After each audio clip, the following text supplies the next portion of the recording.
Selamat pagi. Apa kabar pemirsa TVR Parlemen dimanapun Anda berada? Berjumpa lagi dalam program TVR 09 bersama saya Alfat Rizky dan rekan saya Elisa Purba, dan dalam 30 menit ke depan kami akan sajikan kepada Anda sejumlah berita nasional, khususnya dari sudut pandang DPR RI sebagai referensi Anda dalam memahami dinamika politik, hukum, ekonomi sosial, dan budaya di Indonesia. Pemirsa TVR Parlemen, inilah TVR 09 edisi Senin 10 Oktober 2022.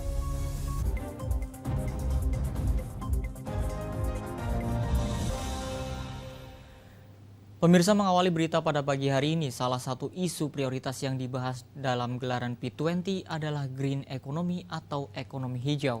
Wakil Ketua Badan Kerjasama Antar Parlemen DPR RI mengatakan momentum P20 menjadi ajang untuk memperkuat komitmen dan menyatukan ide parlemen sedunia terkait pembangunan berkelanjutan yang berbasis ekonomi hijau. Krisis ekonomi global yang saat ini terjadi menjadi salah satu tantangan terbesar bagi Indonesia dalam mencapai pembangunan berkelanjutan berbasis ekonomi hijau. Wakil Ketua Badan Kerjasama Antar Parlemen atau BKSAP DPR RI Ahmad Hafiz Thohir mengatakan, krisis ekonomi global yang terjadi tidak hanya berpengaruh pada negara berkembang saja, namun negara-negara maju dunia juga sudah mulai merasakan dampaknya. Ia menegaskan, Forum P20 yang diselenggarakan di Indonesia bisa menjadi ajang bagi Indonesia untuk memperkuat komitmen dan menyatukan ide dengan parlemen sedunia terkait pembangunan berkelanjutan berbasis ekonomi hijau. Di sisi parlemennya kita harus memperkuat.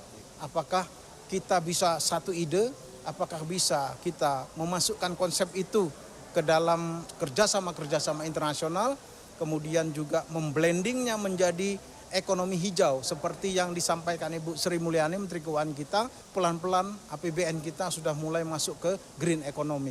Nah, komitmen kita kan selalu seperti itu. Tetapi yang kita lihat dunia bergerak semakin liar. Perang Ukraina sama Rusia membuatkan ekonomi global ini menjadi serba tidak bisa menentu. Rupiah pun terhantam dengan permainan dari Federal Reserve Bank yang menaikkan suku bunga. Artinya apa? Artinya indikator-indikator ekonomi di negara manapun itu bisa berubah-ubah dalam hitungan bulan dan hari. Hafiz menambahkan, Indonesia memiliki sumber daya yang cukup untuk mendukung penerapan ekonomi hijau. Namun hal tersebut butuh realisasi dari komitmen pemberian dana dari negara maju kepada negara berkembang untuk mengatasi perubahan iklim dan ekonomi hijau. Tim Liputan, TVR Parlemen melaporkan. Ketua DPR RI Dr. Honoris Causa Puan Maharani menyambut baik dukungan Uni Emirat Arab dan Australia dalam proyek pembangunan Ibu Kota Negara atau IKN Nusantara. Uni Emirat Arab telah berinvestasi senilai 20 miliar US dollar untuk proyek IKN. Sementara Australia telah menyatakan kesiapannya untuk ikut serta dalam proyek pembangunan IKN dengan infrastruktur yang ramah lingkungan.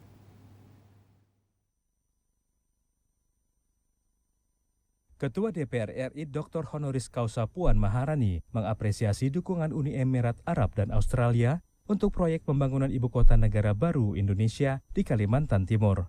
Dalam pertemuan bilateral di perhelatan D8 G20 Parliamentary Speaker Summit atau P20, Ketua DPR RI Dr. Honoris Causa Puan Maharani dengan pimpinan Parlemen Uni Emirat Arab dan Australia menyinggung soal dukungan untuk proyek pembangunan Ibu Kota baru Indonesia di Kalimantan Timur. Dalam pertemuan tersebut, Puan menyatakan DPR RI menyambut baik peningkatan investasi Uni Emirat Arab di Indonesia, khususnya investasi Uni Emirat Arab pada proyek Ibu Kota Negara atau IKN Nusantara yang mengusung konsep hijau.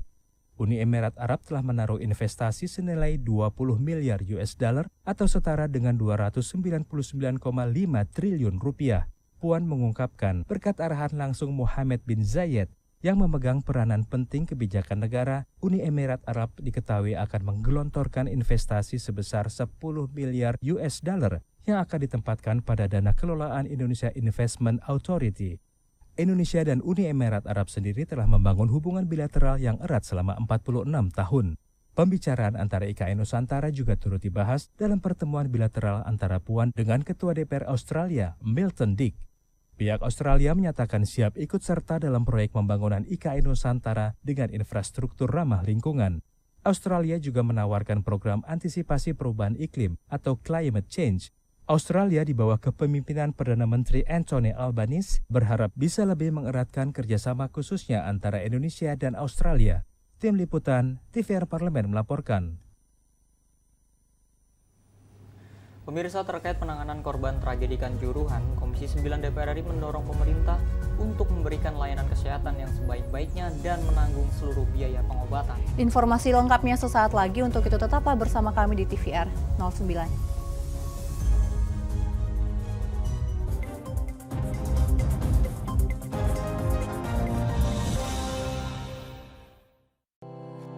Tugas dan fungsi DPR RI sangat penting bagi negeri ini sebagai pengemban amanat rakyat. Namun tidak banyak yang tahu apa saja fungsi dan tugas dari DPR. DPR mempunyai 3 fungsi pokok, yaitu legislasi, anggaran, dan pengawasan. Ketiga fungsi tersebut harus dilaksanakan dalam kerangka fungsi representasi yang mengedepankan kepentingan rakyat berdasarkan aspirasi masyarakat dan untuk kesejahteraan rakyat.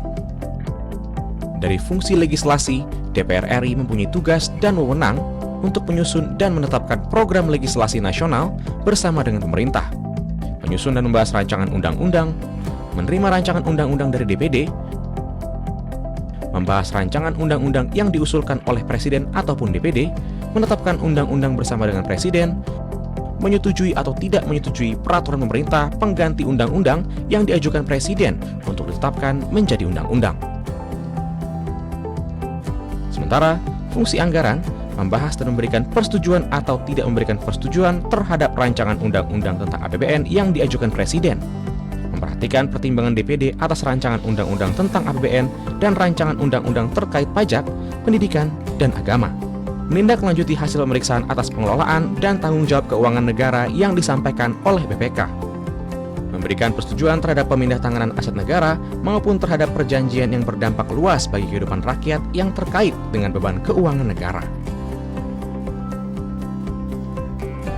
Dan fungsi pengawasan, melakukan pengawasan terhadap pelaksanaan undang-undang, APBN, dan kebijakan pemerintah, membahas dan menindaklanjuti hasil pengawasan yang disampaikan oleh DPD terkait pelaksanaan undang-undang mengenai otonomi daerah, pembentukan, pemekaran, dan penggabungan daerah, pengelolaan sumber daya alam dan sumber daya ekonomi lainnya, pelaksanaan APBN, pajak, pendidikan, dan agama. Terima kasih. Video ini dipersembahkan oleh TV dan Radio Parlemen, Biro Pemerintahan Parlemen, Sekretariat Jenderal, dan Badan Keahlian DPR RI.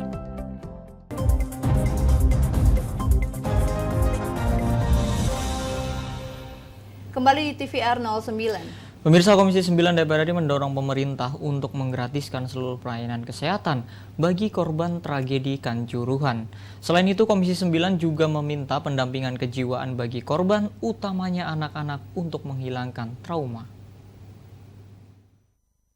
DPR RI mengapresiasi langkah-langkah yang diambil pemerintah dalam menangani tragedi Kanjuruhan, di mana seluruh biaya perawatan korban dalam tragedi tersebut ditanggung oleh negara. DPR juga mendorong Kementerian Kesehatan untuk dapat memberi pelayanan kesehatan dengan sebaik-baiknya bagi para korban yang saat ini masih menjalani perawatan.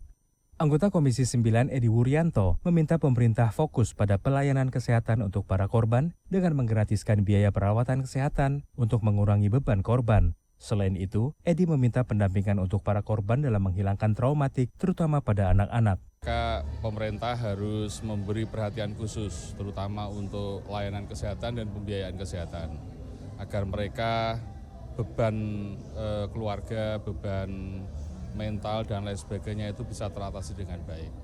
Maka saya usul itu digratiskan semua pembiayaan kesehatan yang terkait dengan tragedi ini. Tentu bagi keluarga sangat berat, terutama pada anak-anak yang ditinggalkan oleh keluarga, maka pendampingan psikososial, kesehatan jiwa mereka, para ahli kesehatan jiwa, para psikiater, para psikolog, akademisi, banyak dosen yang punya background kesehatan jiwa, keperawatan jiwa, semuanya harus turun gunung untuk mendampingi para keluarga, terutama untuk mensupport. Sebelumnya, Yayasan Lembaga Konsumen Indonesia atau YLKI juga mendesak manajemen penyelenggara khususnya Arema untuk bertanggung jawab baik secara perdata maupun pidana. YLKI juga meminta PSSI membentuk tim investigasi independen untuk mendalami tragedi yang terjadi di Kanjuruhan, Malang. Andre, TVR Parlemen melaporkan. Pemirsa, Ketua Komisi 2 DPR RI mendorong pemerintah untuk membuat roadmap yang jelas dalam menangani persoalan tenaga honorer. Untuk itu, Komisi 2 akan membentuk panitia khusus lintas komisi guna mengawal penyelesaian persoalan tenaga honorer. Komisi 2 DPR RI mendorong penyelesaian persoalan tenaga honorer melalui roadmap yang jelas agar persoalan kepegawaian di Indonesia tidak terus menjadi masalah yang menahun. Usai memimpin kunjungan kerja spesifik ke Provinsi Sumatera Utara, Ketua Komisi 2 DPR RI Ahmad Doli Kurnia Tanjung mengatakan, saat ini DPR sedang berupaya membentuk panitia khusus atau pansus yang terdiri dari lintas komisi guna mengawal penyelesaian persoalan tenaga honorer dengan konsep yang jelas agar urusan kepegawaian di Indonesia tidak karut-marut. Ahmad Doli juga mengungkapkan pemerintah daerah banyak menyampaikan aspirasi bahwa keberadaan tenaga honorer masih sangat diperlukan dalam pelayanan publik. Salah satu permasalahan mendasar adalah pertanggungjawaban administrasi dan gaji tenaga honorer, apakah menjadi kewenangan pemerintah pusat atau daerah. Kita mendorong adanya roadmap yang harus disusun oleh pemerintah dalam rangka menyelesaikan semua masalah yang terkait dengan tenaga honorer. Karena ini kan masalah cukup klasik ya, sudah cukup lama gitu. Nah, jadi kita berharap pansus ini bisa mengawal, satu, menyelesaikan tenaga honorer yang selama ini sudah ada, yang kedua kira-kira ke depan konsepnya seperti apa ya supaya tidak mengulangi masalah-masalah yang kemarin. Nah, tadi masalah sama, semuanya menyampaikan bahwa mereka kesulitan ya mengatasi masalah tenaga honorer ini yang tenaganya dibutuhkan gitu ya. Nah, sementara kan mereka juga membutuhkan status ya tenaga honorer ini. Ahmad Doli mendorong pemerintah menyusun peta jalan atau roadmap penyelesaian masalah sebelum memutuskan menghapus tenaga honorer di tahun-tahun mendatang. Dari Sumatera Utara, Bari, TVR Parlemen melaporkan. Kita beralih ke informasi selanjutnya, pemirsa. Wakil Ketua DPR RI Rahmat Gobel melakukan pertemuan bilateral dengan Wakil Ketua Parlemen Uni Eropa, Nicola Geertruida. Pertemuan tersebut mendiskusikan peningkatan kerjasama antara Indonesia dengan Uni Eropa dalam berbagai sektor. DPR RI mendorong peningkatan kerjasama di berbagai bidang antara Indonesia dengan Uni Eropa, terutama dalam menghadapi berbagai persoalan global dan mengantisipasi krisis pangan dan energi. Wakil Ketua DPR RI Rahmat Gobel melakukan pertemuan bilateral dengan Vice President of European Parliament, Nicola Geertruida. Pertemuan tersebut membahas beberapa isu, salah satunya terkait perubahan iklim dan perundingan kemitraan ekonomi komprehensif Indonesia-Uni Eropa. Usai pertemuan, Wakil Ketua DPR RI Rahmat Gobel mengatakan ada beberapa sektor yang harus mendapat perhatian khusus bagi kerjasama Indonesia dengan Uni Eropa, di antaranya sektor perdagangan, investasi, dan industri. Mendiskusikan tentang kerjasama antara Indonesia dengan Uni Eropa,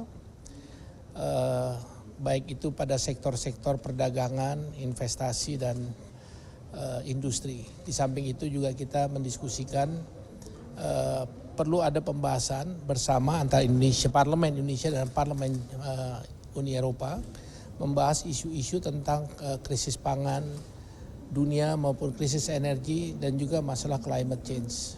Dalam pertemuan itu kita akan membahas semua isu-isu yang perlu kita bahas. Makanya Parlemen akan lebih aktif ya untuk melakukan dialog-dialog dengan diplomasi kita. Kami kan itu diplomasi kami kan people to people.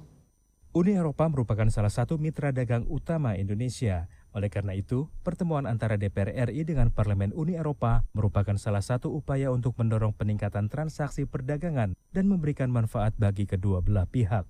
Ila dan Bari, TVR Parlemen melaporkan.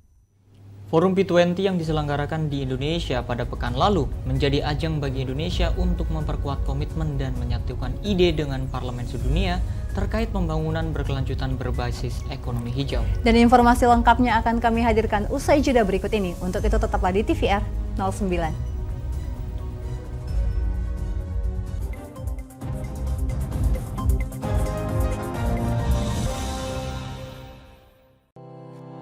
Tugas dan fungsi DPR RI sangat penting bagi negeri ini sebagai pengemban amanat rakyat. Namun tidak banyak yang tahu apa saja fungsi dan tugas dari DPR. DPR mempunyai 3 fungsi pokok, yaitu legislasi, anggaran, dan pengawasan. Ketiga fungsi tersebut harus dilaksanakan dalam kerangka fungsi representasi yang mengedepankan kepentingan rakyat berdasarkan aspirasi masyarakat dan untuk kesejahteraan rakyat. Dari fungsi legislasi, DPR RI mempunyai tugas dan wewenang untuk menyusun dan menetapkan program legislasi nasional bersama dengan pemerintah, menyusun dan membahas rancangan undang-undang, menerima rancangan undang-undang dari DPD, membahas rancangan undang-undang yang diusulkan oleh Presiden ataupun DPD, menetapkan undang-undang bersama dengan Presiden, menyetujui atau tidak menyetujui peraturan pemerintah pengganti undang-undang yang diajukan Presiden untuk ditetapkan menjadi undang-undang. Sementara, fungsi anggaran membahas dan memberikan persetujuan atau tidak memberikan persetujuan terhadap rancangan undang-undang tentang APBN yang diajukan Presiden, memperhatikan pertimbangan DPD atas rancangan undang-undang tentang APBN dan rancangan undang-undang terkait pajak, pendidikan, dan agama, menindaklanjuti hasil pemeriksaan atas pengelolaan dan tanggung jawab keuangan negara yang disampaikan oleh BPK, memberikan persetujuan terhadap pemindahtanganan aset negara maupun terhadap perjanjian yang berdampak luas bagi kehidupan rakyat yang terkait dengan beban keuangan negara. Dan fungsi pengawasan, melakukan pengawasan terhadap pelaksanaan undang-undang, APBN, dan kebijakan pemerintah, membahas dan menindaklanjuti hasil pengawasan yang disampaikan oleh DPD terkait pelaksanaan undang-undang mengenai otonomi daerah, pembentukan, pemekaran, dan penggabungan daerah, pengelolaan sumber daya alam dan sumber daya ekonomi lainnya, pelaksanaan APBN, pajak, pendidikan, dan agama. Terima kasih. Video ini dipersembahkan oleh TV dan Radio Parlemen, Biro Pemerintahan Parlemen, Sekretariat Jenderal, dan Badan Keahlian DPR RI.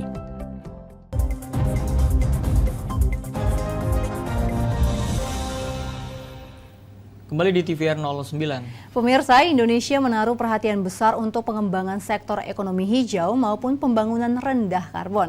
Salah satu upayanya adalah mempersiapkan infrastruktur maupun fasilitas perpajakan untuk mobil listrik.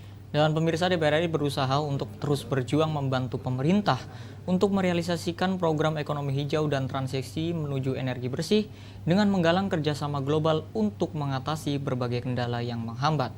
Tujuannya tak lain untuk bersama-sama menciptakan dunia yang lebih baik. Untuk lebih lengkapnya, mari kita saksikan laporan mendalam yang telah dirangkum oleh tim redaksi TVR Parlemen dalam segmen editorial Parlemen berikut ini.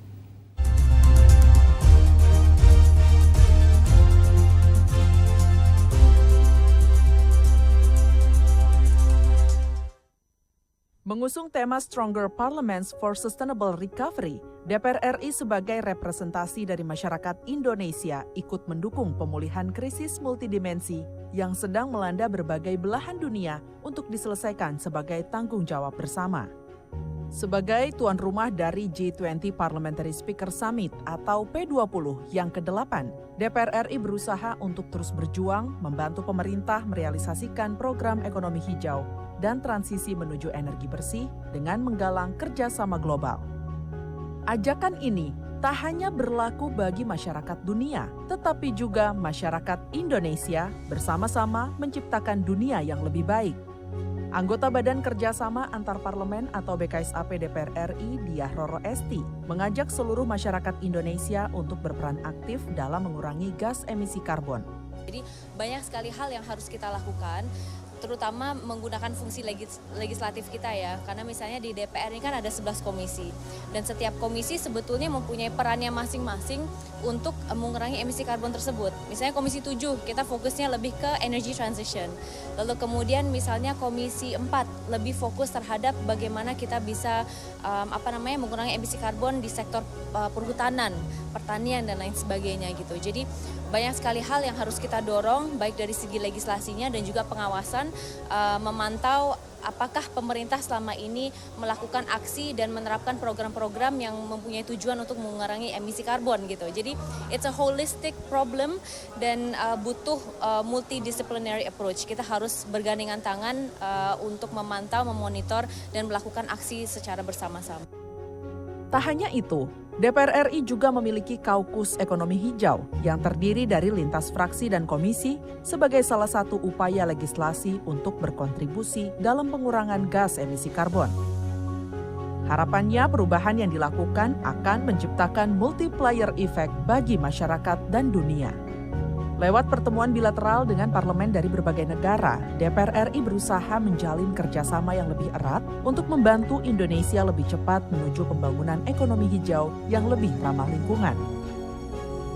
Dalam bilateral meeting antara GKSB DPR RI yang diwakili Putri Aneta Komarudin dan Daniel Johan dengan perwakilan Parlemen Tiongkok, Sen Zhu, dan Si Junzang, Ketua GKSB DPR RI Indonesia Tiongkok, Putri Aneta Komarudin, mengapresiasi komitmen Tiongkok untuk mendorong penerapan ekonomi hijau melalui transfer pengetahuan dan teknologi. Mentransfer pengetahuan dan juga ilmu di bidang teknologi supaya kerjasama ekonomi dan perdagangan antara Indonesia dan Tiongkok ini bisa lebih produktif dan menguntungkan kedua belah pihak. Tadi juga kita mengangkat terkait dengan isu ekonomi hijau yang menjadi salah satu topik pembahasan di G20 dan P20 juga, dan kita di situ menitik beratkan pada bagaimana komitmen Tiongkok untuk menjadi negara yang lebih ramah lingkungan dengan kebijakan yang mendorong keuangan hijau dan kerjasama infrastruktur antara Indonesia dan Tiongkok yang memperhatikan aspek lingkungan dari kedua belah negara. Pertemuan bilateral ini menjadi langkah penting sebagai upaya membangun komunikasi yang lebih intensif antara Parlemen Indonesia dan Tiongkok, khususnya dalam kerjasama penerapan ekonomi hijau. Krisis ekonomi global yang saat ini terjadi menjadi salah satu tantangan terbesar bagi Indonesia dalam mencapai pembangunan berkelanjutan berbasis ekonomi hijau. Wakil Ketua Badan Kerjasama Antar Parlemen atau BKSAP DPR RI, Ahmad Hafiz Thohir mengatakan krisis ekonomi global yang terjadi tidak hanya berpengaruh kepada negara berkembang saja, namun negara-negara maju dunia juga sudah mulai merasakan dampaknya. Di sisi parlemennya kita harus memperkuat. Apakah kita bisa satu ide, apakah bisa kita memasukkan konsep itu ke dalam kerjasama internasional, kemudian juga memblendingnya menjadi ekonomi hijau seperti yang disampaikan Ibu Sri Mulyani, Menteri Keuangan kita pelan-pelan APBN kita sudah mulai masuk ke green economy. Nah, komitmen kita kan selalu seperti itu, tetapi yang kita lihat dunia bergerak semakin liar. Perang Ukraina sama Rusia membuatkan ekonomi global ini menjadi serba tidak bisa menentu. Rupiah pun terhantam dengan permainan dari Federal Reserve Bank yang menaikkan suku bunga. Artinya apa? Artinya indikator-indikator ekonomi di negara manapun itu bisa berubah-ubah dalam hitungan bulan dan hari. Ya, ini yang akan kita hadapi ke depan. Dengan potensi sumber daya alam yang cukup untuk mendukung penerapan ekonomi hijau, Indonesia membutuhkan realisasi dari komitmen pemberian dana dari negara maju kepada negara berkembang untuk mengatasi perubahan iklim dan ekonomi hijau yang dampaknya akan langsung dirasakan oleh warga dunia. Tim Liputan TVR Parlemen melaporkan.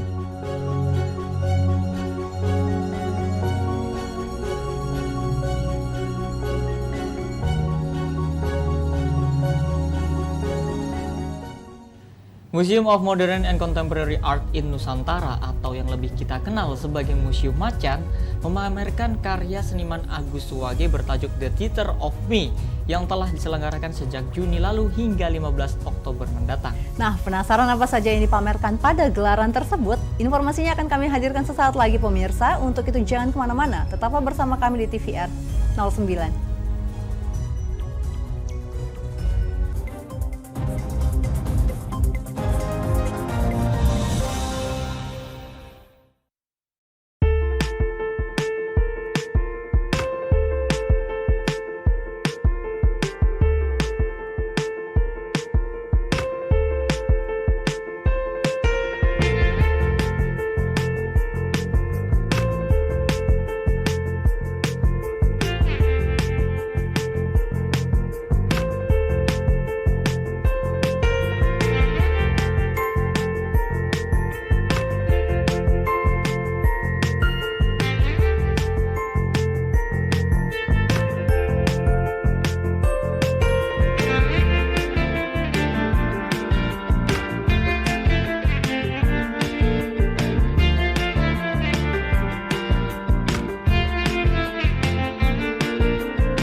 Terima kasih pemirsa, Anda masih bersama kami di TVR 09. Pemirsa, tak hanya berhasil menyentil persoalan sosial dan politik, karya seni hasil ciptaan tangan seniman Agus Suwage juga disebut mampu menginspirasi orang-orang yang melihatnya. Dan pemirsa, salah satu karyanya yang bertajuk Potret Diri dan Panggung Sandiwara merupakan ciptaan terbaru Agus Suwage yang menampilkan beragam potret wajah dirinya dalam berbagai ekspresi sebagai bentuk kritik atau komunikasi terhadap berbagai isu sosial. Dan berikut liputan lengkap mengenai pameran Agus Suwage dalam segmen Intips, informasi dan tips berikut ini.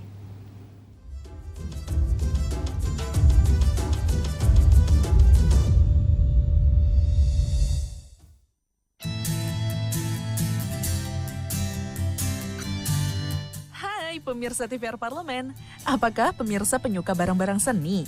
Kalau iya, berarti informasi berikut ini akan sangat cocok bagi pemirsa. Kali ini kami akan ajak pemirsa TVR Parlemen ke sebuah museum modern yang dikelola secara independen yang terletak di daerah Kebonjeruk, Jakarta Barat. Apalagi kalau bukan Museum Macan. Kali ini, Museum Macan menyelenggarakan pameran tunggal seniman kawakan dari Indonesia, Agus Suwage. Dalam pameran ini, seniman serba bisa Agus Suwage menyajikan lebih dari 80 karya seni ciptaannya. Seniman yang lihai mengolah aneka media ini memamerkan karyanya, mulai dari lukisan, patung, hingga instalasi. Begitu Anda memasuki area pameran, akan sangat terasa karya Agus Suwage yang kental membahas tentang tema-tema budaya dan politik secara luas. Pameran yang juga dikuratori oleh Aaron Seto ini menampilkan sejumlah karya penting dan bersejarah dari imaji Agus Suwage karena ia mampu menampilkan dinamika politik dan sosial bangsa Indonesia. Agus Suwage mampu mencitrakan kehidupan manusia, tak hanya dengan kreatif dan kritis, namun juga nakal. Pameran bertajuk Theater of Me ini menampilkan lebih dari 80 karya Agus Suwage yang dipertontonkan kepada masyarakat dari tanggal 5 Juni hingga 15 Oktober 2022. Nama Agus Suwage dikenal sebagai salah satu seniman terkemuka Indonesia sejak awal dekade 1990-an. Pameran ini bertujuan merayakan 30 tahun kiprah seniman yang sekarang tinggal di Yogyakarta. Agus Suwage lahir di Purworejo, Jawa Tengah pada 14 April 1959. Ia tak hanya terkenal di Indonesia loh, karya-karyanya telah ditampilkan hingga ke mancanegara, seperti negara China, Amerika Serikat, Singapura, Swiss, Jerman, dan masih banyak lainnya. Pameran tunggal Agus Suwage ini adalah upaya Museum Macan untuk memastikan bahwa perupa terkemuka Indonesia memiliki kesempatan memamerkan karyanya kepada publik. Pameran tunggal Agus Suwage ini adalah upaya Museum Macan untuk memastikan bahwa perupa terkemuka Indonesia memiliki kesempatan memamerkan karyanya kepada publik. Pemirsa TVR Parlemen, selain diajak untuk menikmati karya seni, pemirsa juga diajak untuk belajar tentang makna kesenian yang selain membutuhkan kreativitas, namun juga ketekunan. Yuk kunjungi Museum Macan, bisa sama keluarga atau mungkin sambil jalan bareng sama gebetan nih pemirsa. Sampai jumpa di episode berikutnya.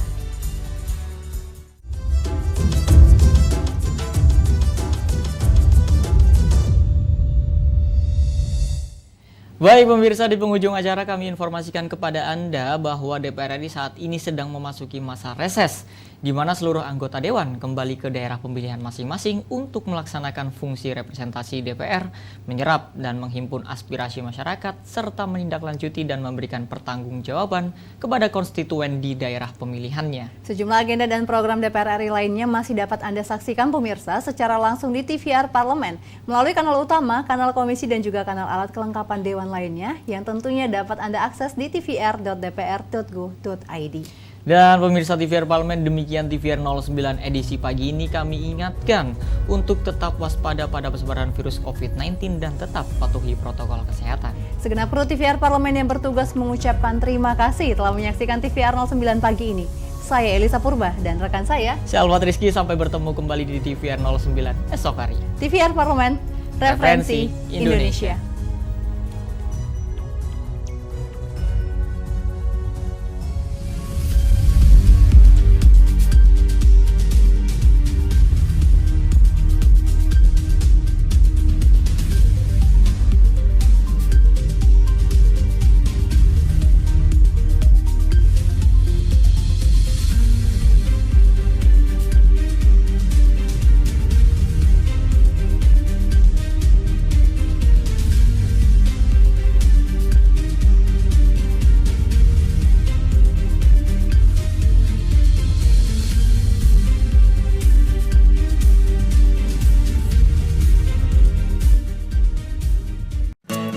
Indonesia siap memasuki tatanan hidup baru di tengah pandemi corona.